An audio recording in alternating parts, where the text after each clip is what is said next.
Ní bhhain náric dian, wadarang actanuk, Macburi and wadarang bagaruk, Manamaith mirabea, Nilinga wadarang bake, Karingarabu, Bunjo the Ego, Wa the Crow, Kimbani Ba Dian Gilson. Welcome to Wadarang Country. Live from Wadarang Country, welcome to Lance TV. Coming to you from the palatial new Camp Street Studios in Ballarat, get ready to laugh, think, love and sparkle. And now, it's time to turn that camp dial all the way up to fabulous. Here's your host, the multi-award-winning Lance-tastic, Lance DePoyle. Darlings, darlings, darlings, welcome to Let's TV. I'm Lance DePoyle coming to you live from Wadarang Country here in Ballarat, the resting place of Bunjo the Eagle. Happy Ida Hobbit Day to everyone watching. We hope you had a wonderful day of cupcakes and fundraisers and flag raisers and being with community, because we were definitely with community down here today in Ballarat. Pull up a drink and pull up a seat, pull up a drink and get yourself a seat, that's what I want to say, and let's get on with the show. Welcome, welcome, welcome. We have a wonderful guest on tonight, but I'm going to hold them off for a little sec. Got a few things I'd like to talk about. One, Ida Hobbit Day here, we have an organisation here in Ballarat called CAFS, which is known as Children and Family Services. We got a beautiful photo of CAFS celebrating this morning. This is all the staff showing their love for LGBTIQA plus people here in Ballarat. CAFS have a wonderful history. Thank you, Sophie. CAFS has a wonderful track record of good allyship in our community. They were the first, their building was the first in Ballarat to actually fly the trans flag. I think it was about four or 5 years ago now, and it was really quite an historic moment for us here. And Wendy Sturgis, who's the CEO of CAFS, has been championing us since that point, and probably before, but it's been wonderful. So our love goes out to anybody who's watching from CAFS tonight. The other thing I need to talk about at the top of the show is I got a T-shirt in the mail yesterday, and I wanted to bring it in, my T-shirt, and I specifically got it as purple. This is made from a local friend of ours here in Ballarat. It's Savagely Queer is the name of the online shop, but I got this one because it's purple, and two, because it says Anti-Turf Club. So if you would like to have a look at Savagely Queer, Sophie, do you want to just bring up that?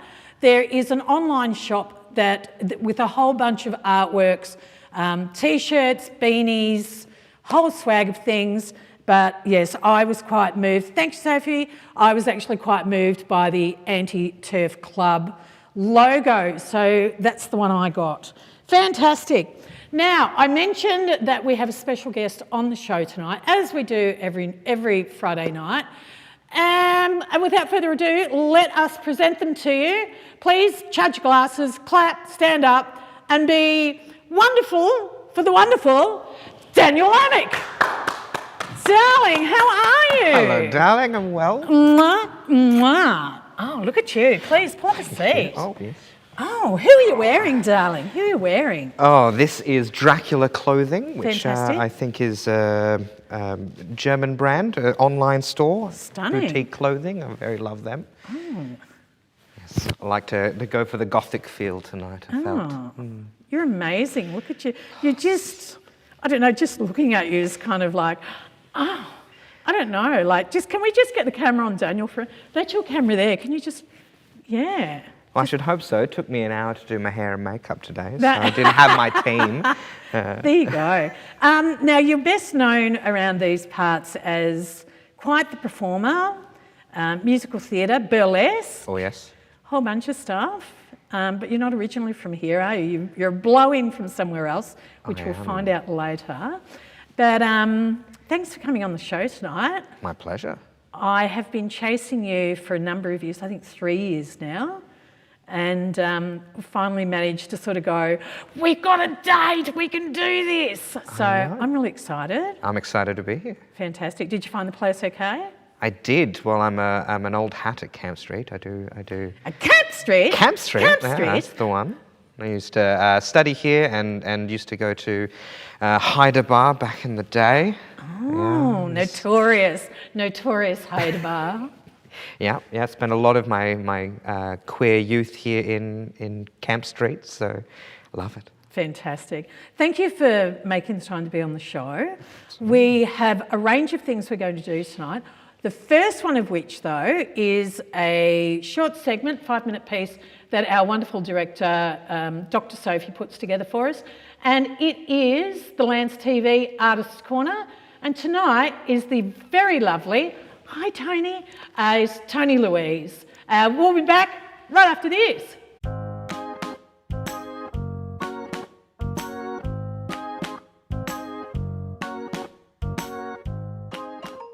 So my name is Toni Louise, and I'm an artist, art handler and co-founder of TBH Studio in Ballarat.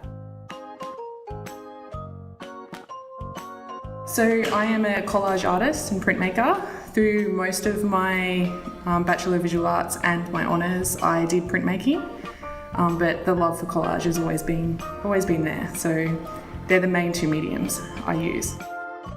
So I've been collaging for probably most of my life. But definitely collage in the last probably 6 or 7 years has been quite prolific. That's not a good word. So when I remember I was probably like 6 or 7, and you know those big scrapbooks you get given at primary school, and I would literally just like go through magazines all the time and pick out my favourite images and just like put them into this book.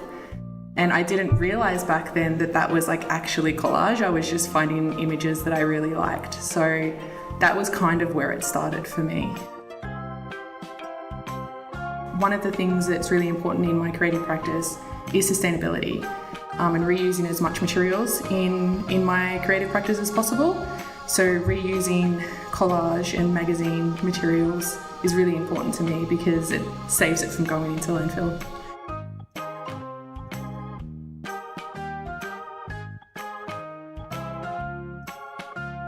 The biggest theme within my creative practice would be femininity. What femininity means to me, what femininity means in society, and how I can pull that apart and make it to be more of a definition that aligns with how I feel about femininity. So it's not necessarily about how everyone feels about it. I just kind of struggle with my identity as a feminine woman, I guess. So I kind of like to pull that apart and see where that takes me.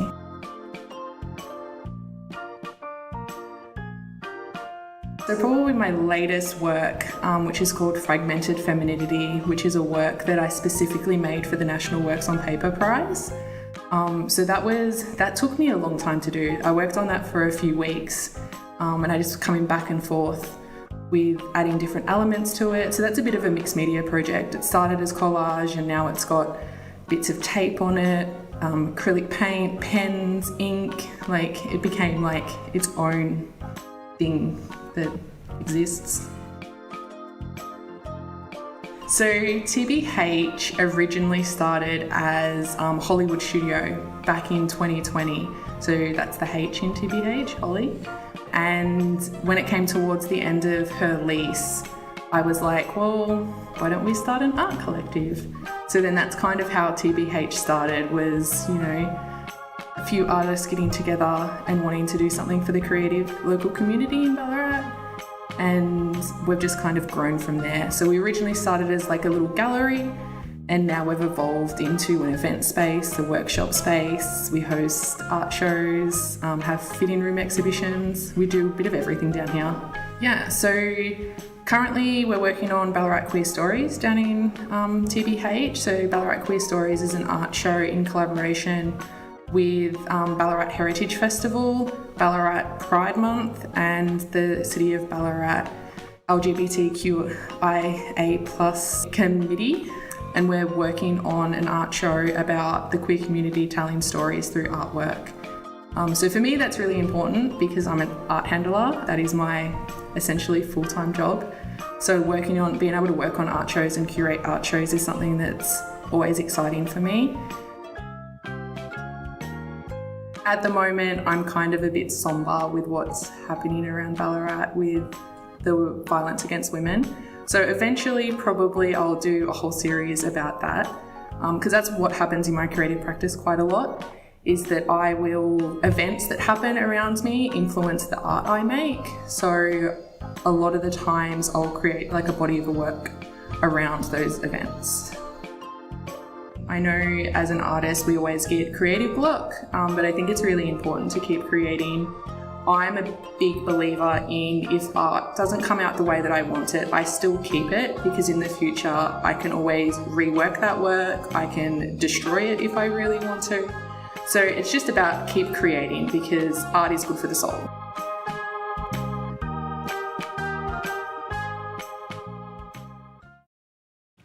There we go. Hello, Facebook. How are you? Just looking in the thread, Toni Louise is there. Hi! Xander Savage. Yay, local gallery. Thanks for the shout out too. Thank you, Xander. Yeah, so lots of good things happening in and around town. Fantastic. So, if you've got any questions or you've got anything that you'd like to say to Daniel through the interview, do pop it in the thread, even if it's just feedback or you want to just say how immaculate they look, all of that stuff. Hey, Barry Gelson's in the thread. Hey, Lance. Yeah, well, Barry Gelson is kind of featured on Heritage Week this year. Oh, yes? Yeah, there's a series of projections happening on trees, and one of them is Barry Gelson. So, and it was filmed here, actually. They actually did the filming here for it. In this building? In this space. studio? Ooh, in the lovely. studio space, yeah. It was great. I won't go into anything, but yeah, the Barry Gelson one, like you can see it online. I think it's the City of Ballarat or White Night. And yeah, it's this beautiful big tree and just Barry's face kind of right on it. And it's like, oh, like the tree's alive and it's Barry Gelson. Well, I am looking forward to White Night. That is probably one of the highlights of my year, going out and seeing all the projections, all the installations and all the lovely artwork. It's going to be good. Well, I must say, I've never been. I've never done a White Night. Oh, a bit late. You can go in the morning. It goes all night. It's there, but early mornings are also incredibly gross. So that is. Wow, and it's the 1st of June, which is a wonderful way to actually start Pride Month as well. We have a big street party and then just get on with waving flags. Yeah. But yeah, because is this the second or third White Night here? I think this is the second year that Ballarat has hosted it. Yeah. It's alternated between Ballarat, Geelong and Bendigo so far. That's right, yeah, because you and I were going to work together in a big group piece. Was it 2017, 2018 maybe? That sounds right. Ish. Yes. And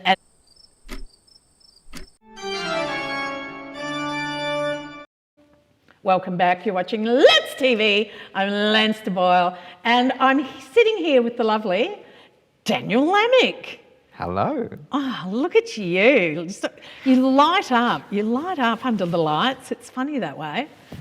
Oh, Thank you. Thank you. I'll be here all week. Daniel, with the interviews, as you know, we always start with a special little question at the very top. I'm just going to keep talking while you just take a sip of water. Totally undetected. That wouldn't have been. Nobody would have known had I not said that. I'm so subtle. And our first question is historically the first question that we've asked for the last 7 years. Where were you born? Yes, the David Copperfield. I grew up. I was born in Darwin, Northern Territory. True. Hey, Budgie, look at you. Yeah, Darwin boy. Hey. So I was born in Darwin back in 1990, It's going on now, and I grew up there up until I was about 17 years old. Yeah, Darwin boy. I've lived in Darwin too, so I've got.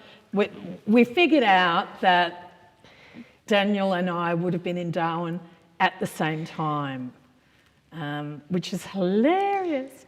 And we may have crossed paths without knowing it. Quite possibly, yes. But I was a young, bright-eyed, bushy-tailed tacker. Precocious. That's the one. That's the one. Going into the nightclubs at freshly 18, and very wide-eyed, just discovering my queerness, which was a beautiful thing to do at 18.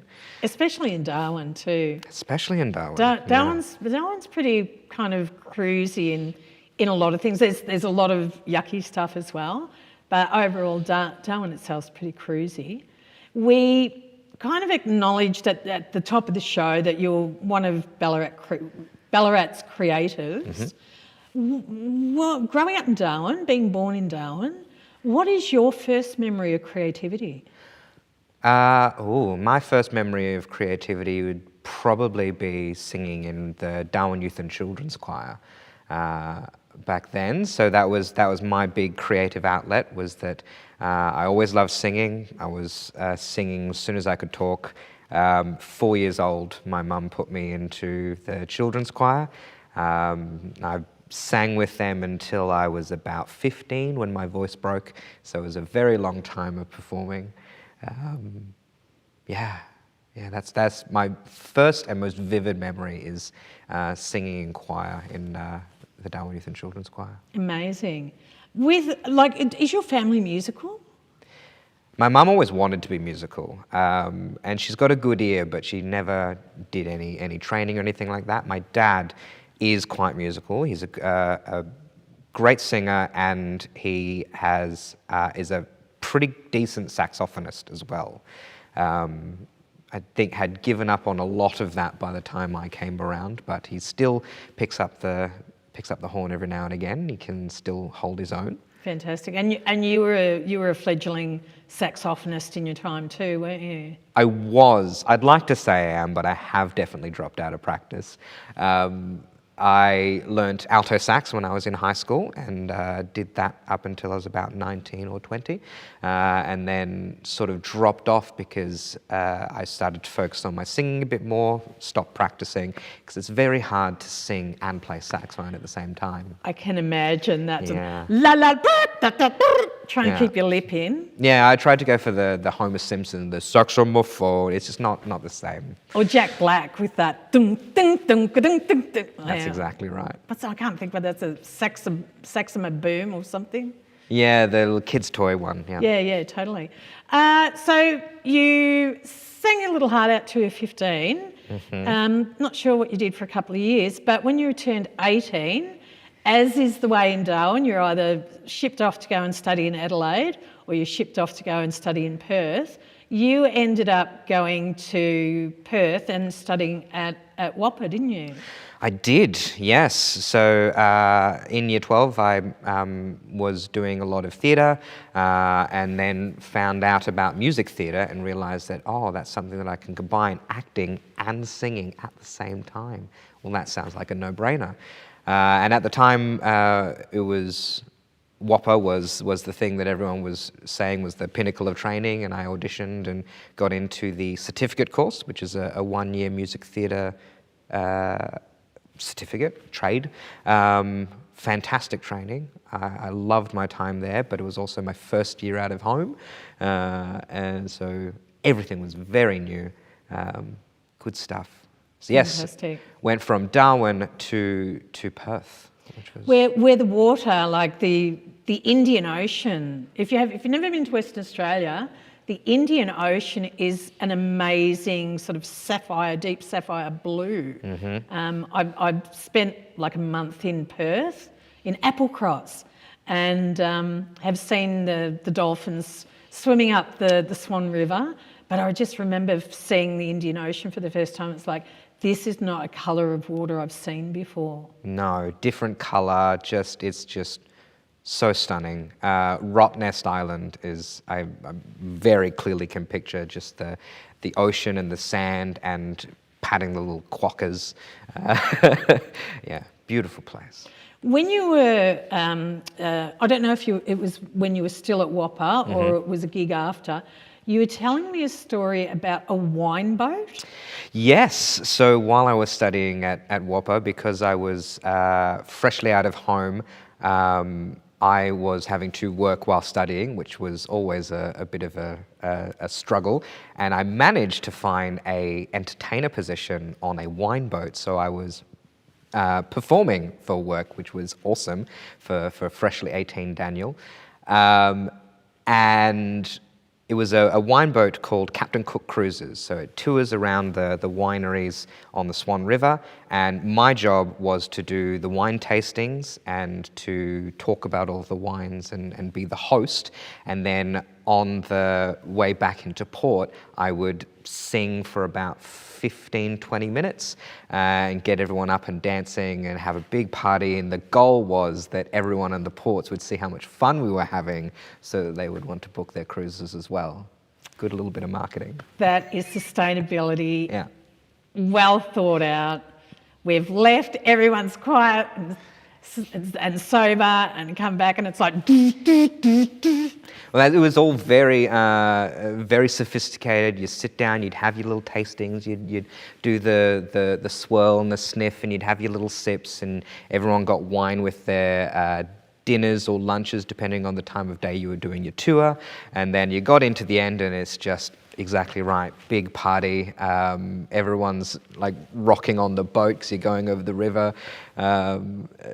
Deceptive how you'd be totally sober, and then suddenly with the rocking of the boat, you're like, oh, I've lost it, I can't find my legs. And we'd have to help them onto the the solid ground again. They're like, oh, okay, I'm fine again. Yeah, but even then, like, it'd take about 7 minutes before the actual ground stopped moving. swirling. Yeah, amazing. So you did that for a little while. About 6 months, I'd say. And then in 2019, you were like, job done. 2009, yeah. Yeah, 2009. I'm out of here. And you went, I really like this musical theatre thing. Where can I go? And lo and behold, you ended up here. Yes, yeah. So, well, it was just because I absolutely had to come to Ballarat. That's what it had to be. No, I was studying in Perth and had auditioned for the Bachelor of Arts in Whopper, which is a 3-year course, but they only take 16 people out of the entirety of Australia, so it's very it's very competitive. 8,000 people they auditioned in my year, and they took 16, so it's very difficult to get in. And my singing teacher at Whopper suggested that I audition for BAPA, which... Where or what is a BAPA? BAPA was what the Federation University Arts Academy was called, the Ballarat Academy of Performing Arts at the time. Okay. Yeah, so the Western Australia Academy of Performing Arts, my singing teacher recommended me to audition for the Ballarat one. I got in. It was, at the time, the one of 2 places where you could study a Bachelor of Arts in Music Theatre. And I moved down here. And then sort of realised the connection that I have to Ballarat, because this is where my dad was born. This is my grandparents going back 8 generations, Ballarat. So in some ways, I guess I came home, even though I was not born here. Wow. And I mean, climactically, you've kind of gone from stupidly hot to sandy and okay to, oh dear, right. So stone fruit need to have X amount of chill factor days to blossom, and here you are as a student going, it's cold. It's cold. I think I had 3 blankets on my bed. I was very often double jacketing just to survive. And I think when I first moved here, my skin tone went down 3 shades. It would have, just like that, especially Yeah. from Darwin. Yeah. Fantastic. We need to go for a short break. When we come back, we will have some more of the lovely Daniel Lamech to tell us some more stories about his life right after this.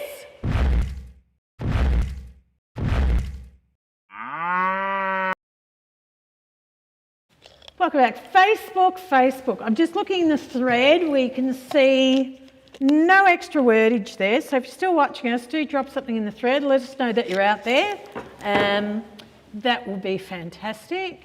Maybe while we've got everybody's attention too, Sophie, can we just bring up one of those slides? Lance TV, for those of you who don't know, Lance TV has now got DGO1 status, which means that donations of $2 or more to Lance TV Incorporated are now tax deductible. It is coming up to the end of financial year.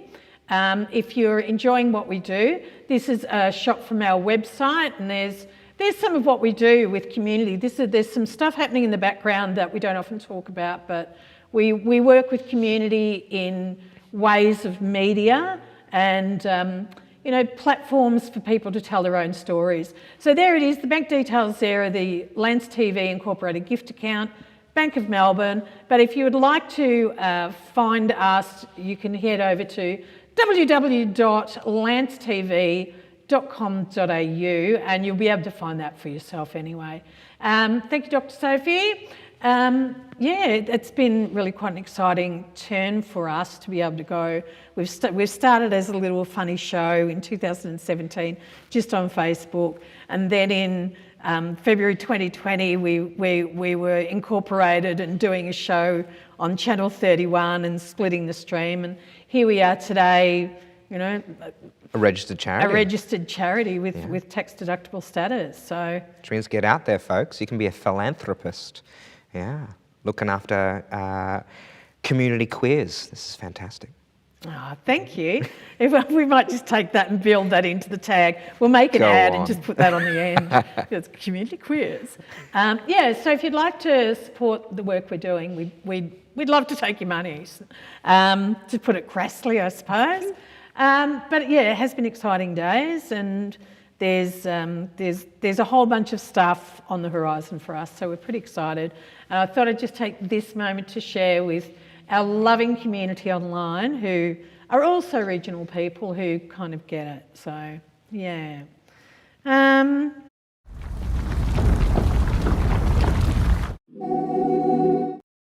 Welcome back. You're watching Let's TV. I'm Let's the Boyle, and still sitting here with the lovely Daniel Lamech. Hello. Did you enjoy the break? I did enjoy the break. I really enjoyed the picture of Tony Abbott with the lemons on his head. That was, with the onions. Beautiful. Onions, it's that's the what onions, it was. Yeah. Dr. Sophie made all of those little stingers. Oh, stunning. Yeah. You can have a talk to her about that later. In the first part of the interview, we learnt that you were born up in Darwin. You went to Whopper for a year. Oh, yes. You worked on a wine boat, which was hilarious. Yeah. And then found yourself over here doing a Bachelor of Musical Theatre. Yes. Yeah, so I was originally a Bachelor of Arts majoring in music theatre. The degree changed in my time at the Arts Academy, but then the Arts Academy changed in my time at the Arts Academy. I found out during higher education that I'm not actually built for classroom learning, which is fine. So I took a deferral after my second year, and actually came back to finish it quite recently in 2019. So even though I started studying in 2009, I didn't graduate till 2019, some 10 years later. And so thank you. Stick with it, everybody. You'll get there.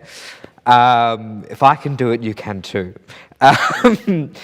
But the university changed names 3 times in that time, and the course changed as well. So I started with a Bachelor of Arts and came out with a Bachelor in Music Theatre, very specific. Amazing. It's nothing like a state of flux to get you through. Yes.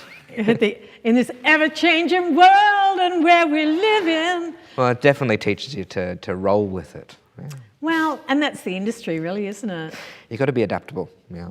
Oh, and you are, like, in that time in between starting and finishing, you turned your hand to a number of things. Like you were saying, you went off chefing for a minute, Yeah. but then you ended up as a zombie.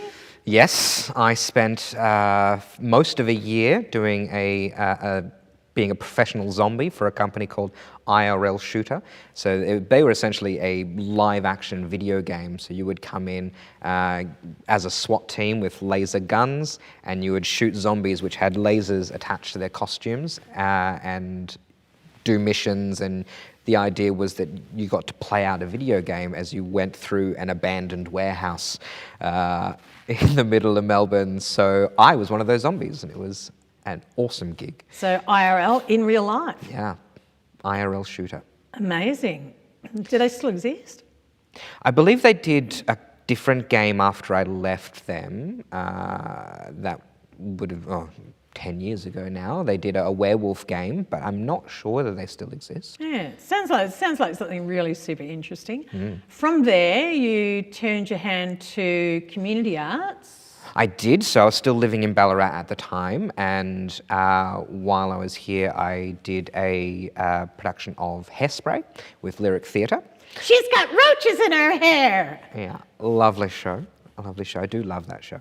And while I was there, I also then got started in some burlesque, which fantastic art form and probably one of my highlights, and what I think is one of my biggest focuses at the moment. Yeah, because there was a troupe here that Sophie Livitsanis kind of was part of. That's the one, Theatre Burlesque. Yeah, and there was a handful, there's yourself and a few other people.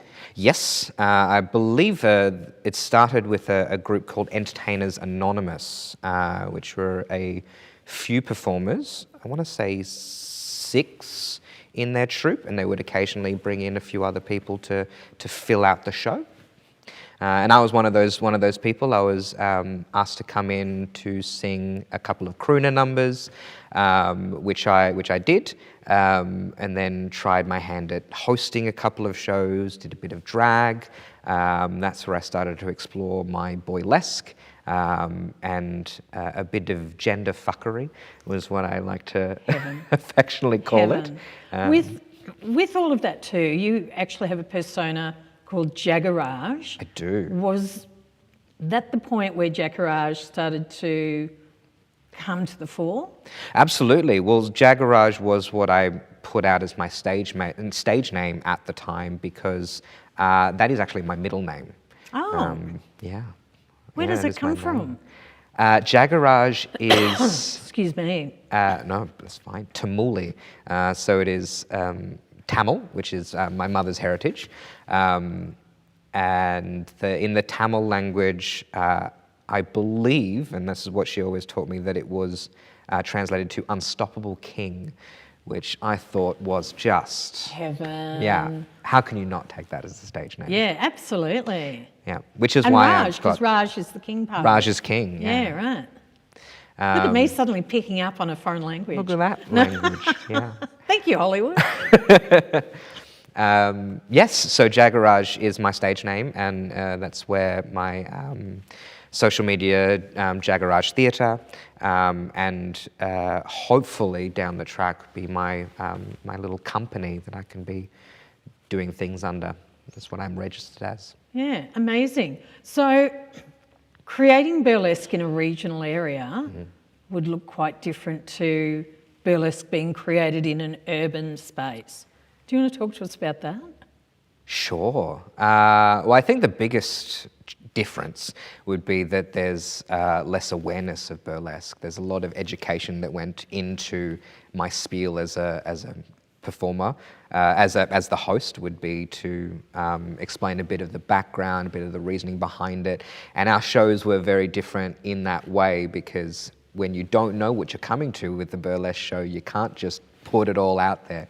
We'd sort of ease them in with a lot of singing, a lot of comedy, then we drop in a little bit of drag, and then we have the burlesque and the strip and the tease and everything like that.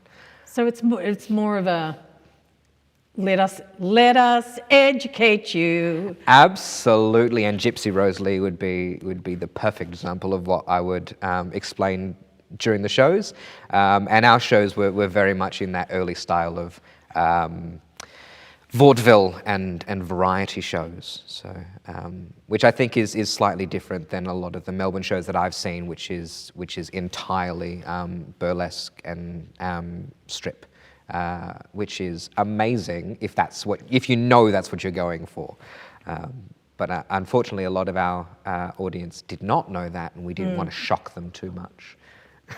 But just enough. Just enough. Just enough. Just enough that they learnt something and ideally wanted to come back, and then we could shock them a little bit more next time. Yeah, right. Nice.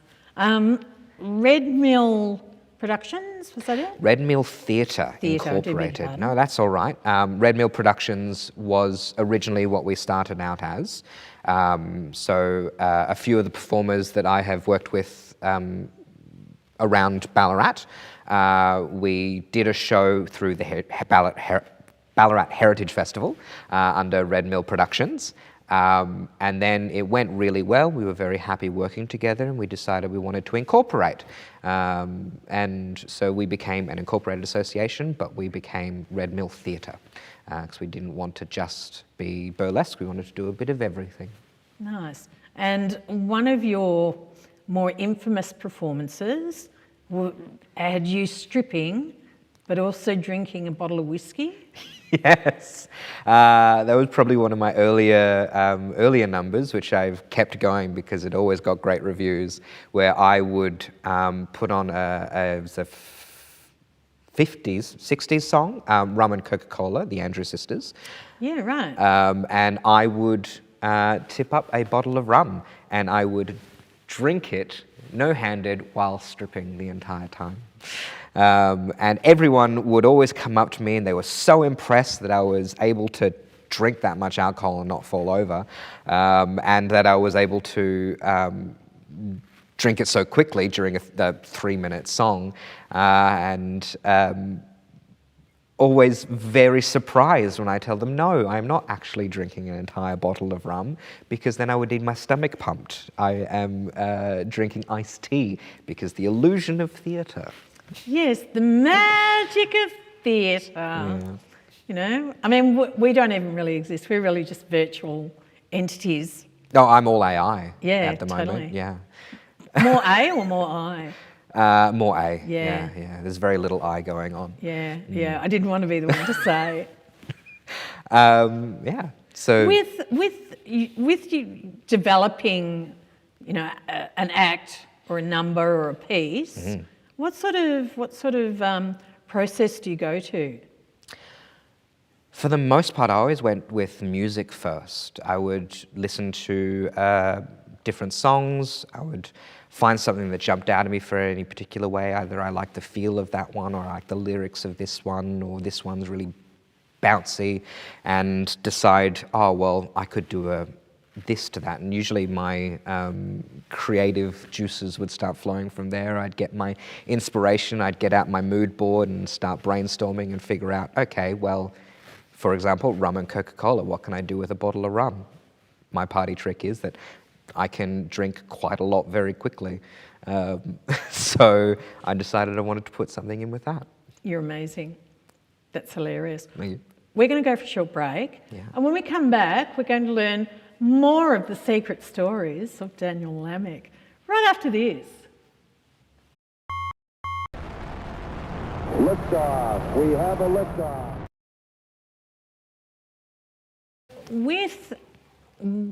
With your work, because I remember one of the first times that we kind of more or less worked together was through it was through COVID, and everybody across Victoria was putting in virtual performances and whatnot. Yes. That would have been through the Frolic Online. Prodsolation, yeah. So Frolic was the local director here. Yeah. So but that was all done at Piano Bar. It was. And was that a mini version of Red Mill that you presented? Because there was you, there was a wonderful strip artist. There's a few bits and pieces there. Yes, so from memory, because going back a little bit, there was one of my performers from Red Mill Theatre.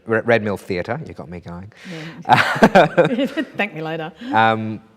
Renee, so Minnie Mayhem is her name, and she was doing a strip in that one.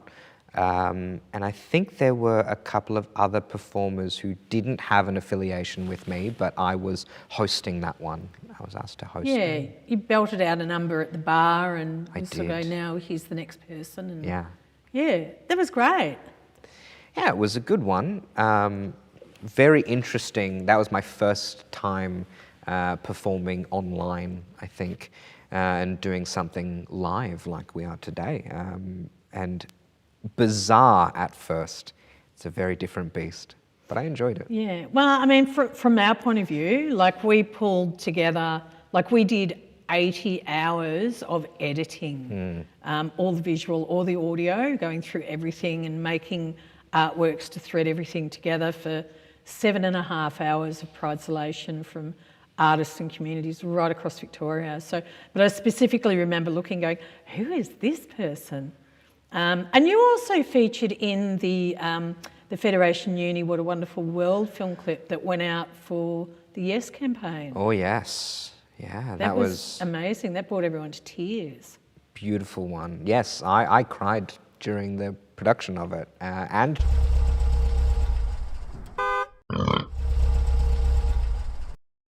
Welcome back. You're watching Let's TV. I'm Lance de Boyle, and I am here with the ever lovely and getting lovelier all the time, the whiskey drinking stripper, Daniel Lamech. thank you. Oh. I'm going to put that on business cards. Do I think you mind? should. Great. It's a rather long line. I'd have to sort of like go on both sides. That's all right. I'll put it in a little print. It'll be fine. Fantastic. I love it. With all of this journey, you're still in Ballarat 15 years later. Yeah. You've been working out at one of Ballarat's most, infamous places to work. I mean, most of us would know Sovereign Hill, but this isn't about panning for gold. This is Cryle Castle. Oh yes. Land of myth and adventure. And not necessarily in that order. No. Yes, I started at Cryle about 6 years ago. Currently not working there, but started on as just a casual Christmas performer, helping out over the Christmas school holidays, and then didn't leave. For people who are watching who may not know what a Cryle Castle might be, can you please elaborate? Absolutely. So Cryle Castle is a medieval theme park just outside of Ballarat. It is in Lee Creek. It was built in the 1970s by a man called Keith Ryle, who really just wanted to show off his swords. He was an armourer and decided, you know what, the best way to show off these armour and weapons that I have is to build a castle. So he got a grant in the 70s, and that's what he did, is he built a castle and turned it into a theme park.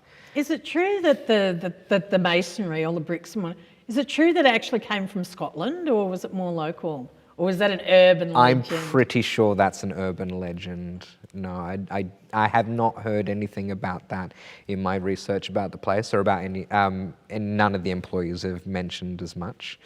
In fact, I'm fairly certain most of the bricks are not actually bricks, and they are cement made to look like bricks. Oh, theatre again, theatre. I know. It's not a real castle. Crazy. Oh, who knew? Who knew? Showbiz, razzle dazzle. So you've been out there 6 years. Yeah. What sort of?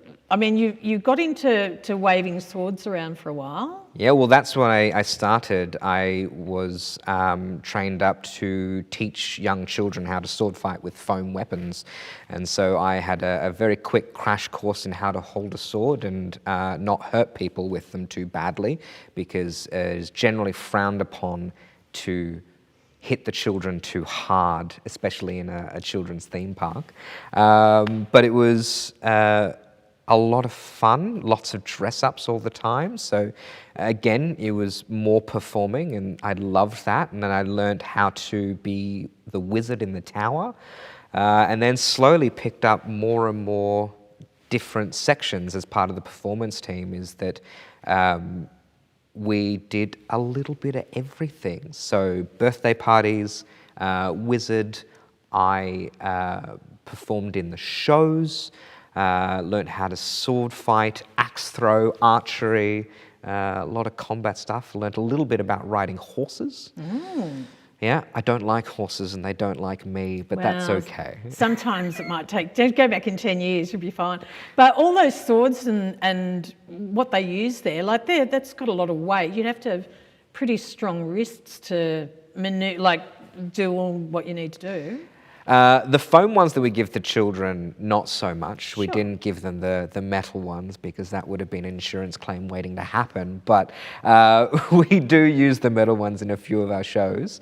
They're about a kilo, so they're not overly heavy, but my God, when you start swinging them around for an extended period of time, yes, you gotta work out those forearms and the wrists, and you do need to do a lot of training. Wow. And talking about training, you've moved on from Cryle Castle.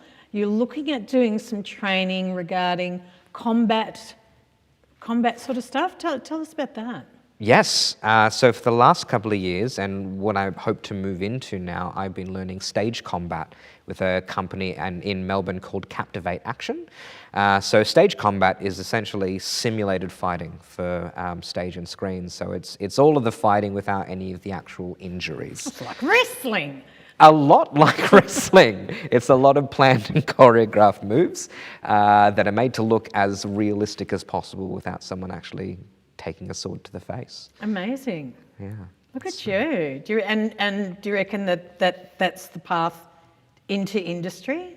That is my current path. That is my goal. I've fallen in love with it, and I've started my process of becoming a journeyman with this company. So Lyndall Grant has taken me under her wing and is going to start teaching me how to become a better stage combat fighter, with the end goal of being a fight director in the future. That's amazing, because there's a lot of...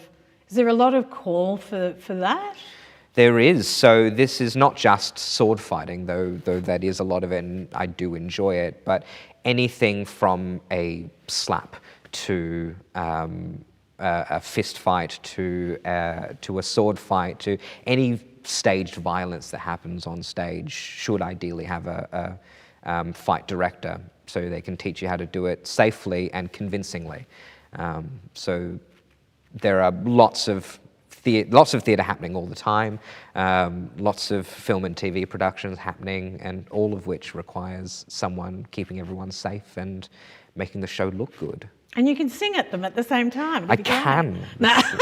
Yeah, the singing swordsman. That'll be my tagline. Daniel Lamech, thank you so much for being on the show. It's been lovely to go on a bit of a journey into your world. My pleasure. And in appreciation, we'd like to give you a few things tonight. One is this lovely little kind of tote shopping baggy thing from Tiny Pride. That's for you. Goodie bag. We've got the Ballarat Pride Month program.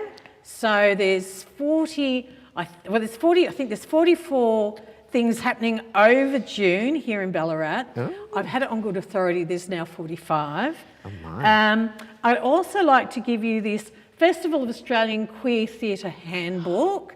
That's a volunteer handbook, so you can have a look at that. Thank you. And of course, finally, you get this wonderful framed photo of me that says, I was on Let's TV. So that's just for you. Thank you, Daniel. You are an impeccable human being. You just keep moving forward. Things pop up in your way, but you figure out how to move forward, go around, go under, go through, however it is, as long as you're moving forward, and it's wonderful.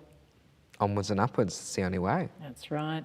We will be back with, if you've tuned in looking for Bent TV, it'll be about 10 minutes away. But right now we need to go for a short ad break. And when we come back, we will have the last 10 minutes of the show and his Vorpal sword went snicker snack right after this. We hope you enjoyed our interview with the lovely Daniel Lamech. If you'd like to keep track of him, head over to Instagram and find him under Jagaraj Theatre. Lance TV will be back right after this series. Very, very short messages. And Xander Savage, gender fuckery is the best. It is. When you mentioned it before. Yeah. Gender fuckery. Yeah, I love the term because it's somewhere between gender bending and cross-dressing, and it's just that slightly twist on gender. It's like, well, you know what? Gender's a construct, so we can do what we like. Fantastic. Yeah, well, everything's contract. Yeah. Johnny Wombat's in the thread. Greetings all, late to the party, better late than never. And Johnny Wombat then said, King Keith, the king is dead, long live the king. Yeah. There you go. Johnny Wombat has a show on Channel 31, which is called Out of the Can, and they actually, Johnny Wombat and Goose show short Australian films. In a 1 hour show. I think, I don't know, correct me if I'm wrong, Johnny, you'd be on tonight at 11:30, I'm not sure, after one of our guests. Not one of our guests, but just someone in, I can't remember their name. I'm too old. I'm still getting the other side of COVID. You know how it is. That's all right. Work through the brain frog. You got it. Yeah, that's it. What are we going to talk about? Your socks. Let's bring your socks up. Oh, thank you. Wave your socks in the air. Yeah. Over there. Can I go on that one? There we go. The rainbow sock. Oh, yes. I'd got to get it out for Idaho, but...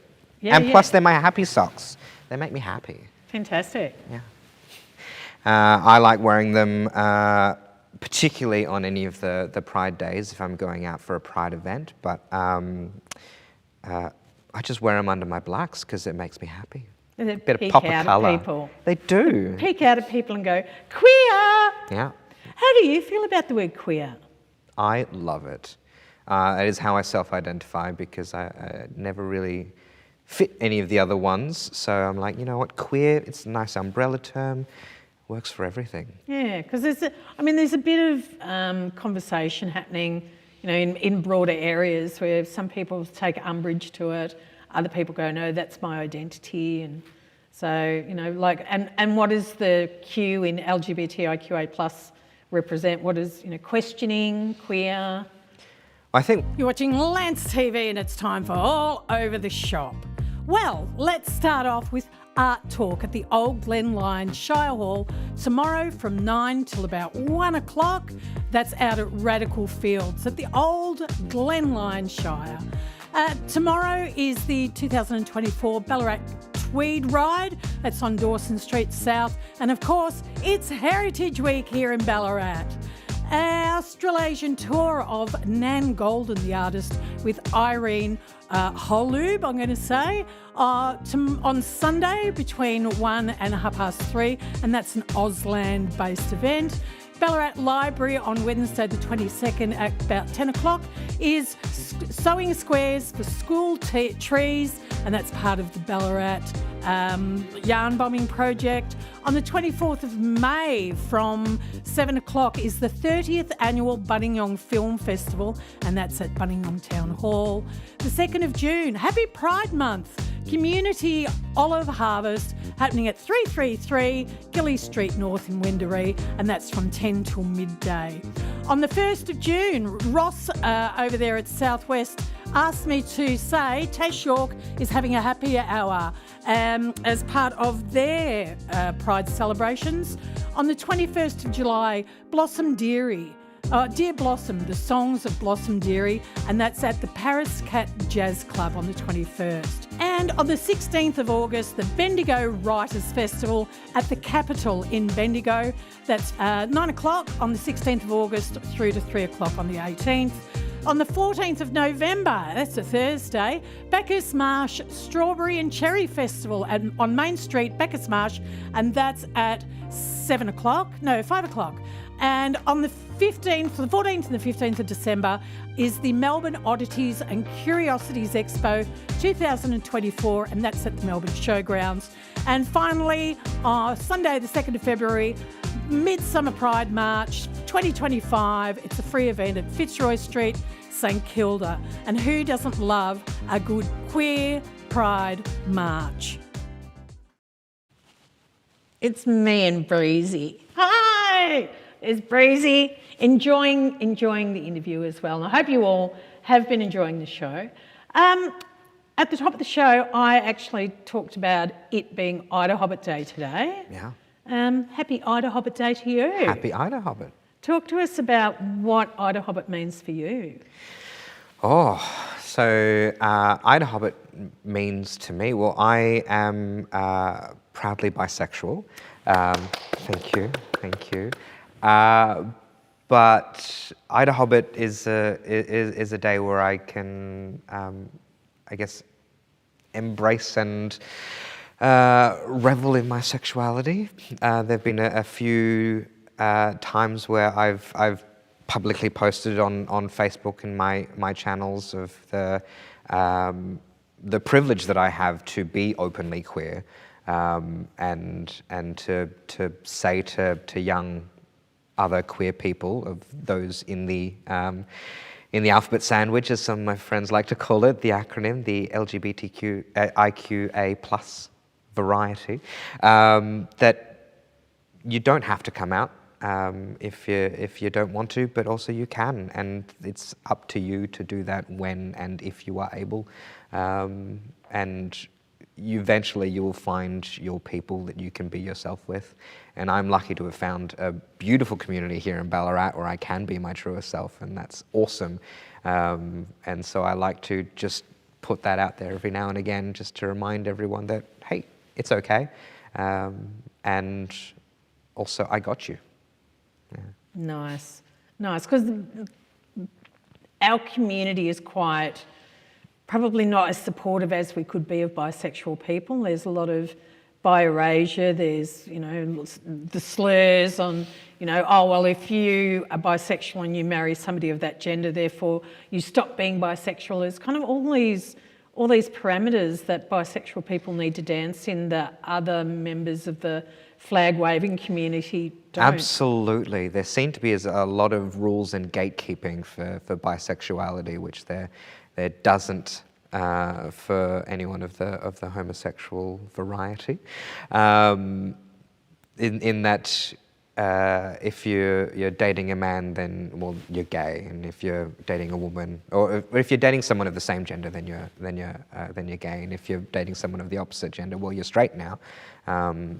But sexuality can be fluid, same as gender. You can be both at the same time. You can be nothing, and that's fine. You don't get to decide that of someone else. And I have found a beautiful community here in Ballarat amongst my queer friends, a lot of whom I have come to know as being very happily bisexual in both same-sex and opposite-sex partners, and all equally as valid and bisexual. And that's the thing too, yes, gatekeeping, but that validity, it's kind of like nobody has the right to take that away from you. Yeah. I mean, it's the argument that I always have, if I can be bothered to argue at all, is that you don't stop being your sexuality when you're single. Why would it change if you're dating someone? So if you are if you are heterosexual and not currently dating someone, do you suddenly become asexual? No, that's not how it works. You are still heterosexual, you're just not dating someone. It's the same thing as if you are homosexual and dating or not, you are still homosexual. You are bisexual whether you are dating someone or not, in the same way as if you were dating someone of the same gender or opposite gender. That's amazing. I think that's the first time I've actually heard it stated like that. It's kind of like, it's not a switch, it's kind of, yeah, you're right, oh, you're not dating, well, we'll just turn the sexuality switch off, and now you're dating, we'll just turn it back on. You're right, because that's not how it works. But somehow in our minds of being able to sort of, pigeonhole and put people into these little areas, it's an interesting thing. And, moving forward, I hope that we can free our minds a little bit more. Oh, it's definitely become a lot better in my experience than when I was a young queer at 18 trying to figure things out. When I was very much homosexual for a good few years, because I was dating a boy and I was into boys, and then realised that, oh no, bisexual is a thing that you can be. You can still like girls in that same way. And yeah, it took me a good few years to actually figure out that bisexual and queer really is the term that I identify as. Well, you are amazing. Thank you for being on the show. Happy Ida Hobbit Day to you. Happy Ida Hobbit Day to you.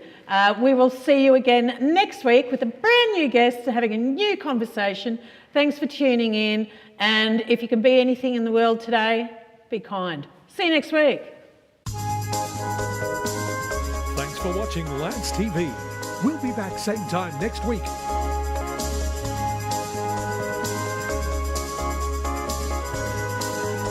Lance TV is made possible through funding from the Community Broadcasting Foundation. I'm voiceover guy Randall Smith. See you next time.